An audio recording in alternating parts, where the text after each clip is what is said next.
Now we've got our original composition, our virtual piano, bounced down to audio form. So now we can actually play with it as if it was a sample.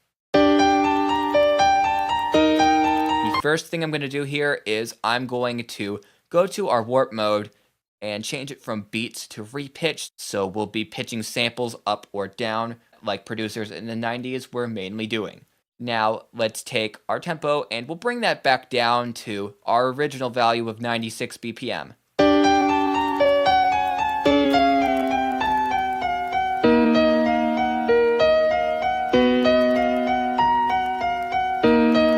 And I actually really like the pitch it's at now.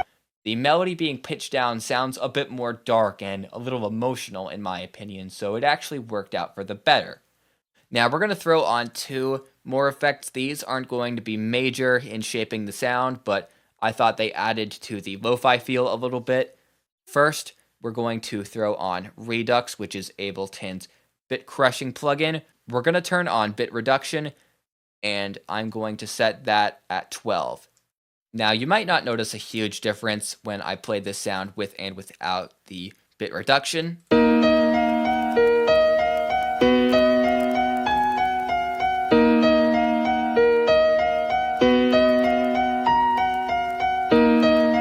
It makes the sound a little bit more crunchy, but it's very hard to notice. But the main reason why I'm doing this is because a lot of early samplers that producers in the 80s and 90s were using had limited bit depths to them. So that meant a lot of the samples sounded a little bit crunchy. Now I'm also going to go to downsample, and we'll set that to be soft, so we'll have much more control as to how the bit crushing sounds. And we're going to increase this just a very small amount because we don't want any hardcore NES game sounds here. We want something that's just a little bit more lo-fi.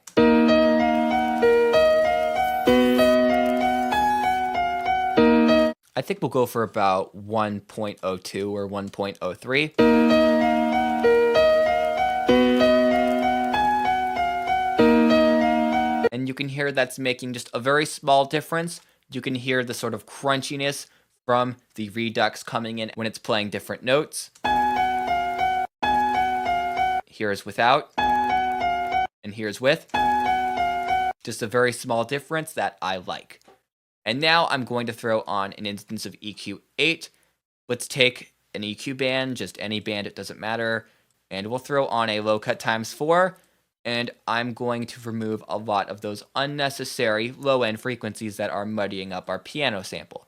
And this could actually also enhance that 90s feel, because a lot of tracks that producers were sampling would have a higher instrument like a piano playing over top a bass or some other low element.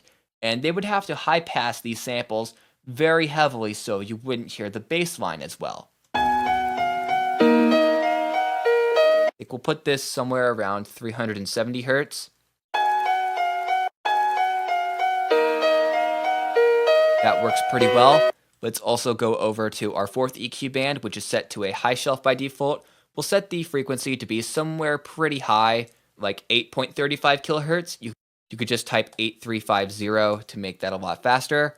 And let's increase the gain to bring out some more crispness in the sound and also bring out some of those sort of lo-fi artifacts that we added.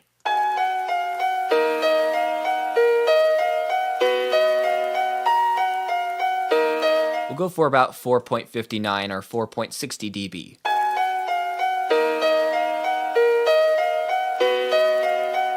Now we're almost done with our sound. There is basically one more thing that I'd like to tweak, and this is the reason why I have this little delay panel open right now. Let's play our newly sampled piano over top some drums which I programmed earlier.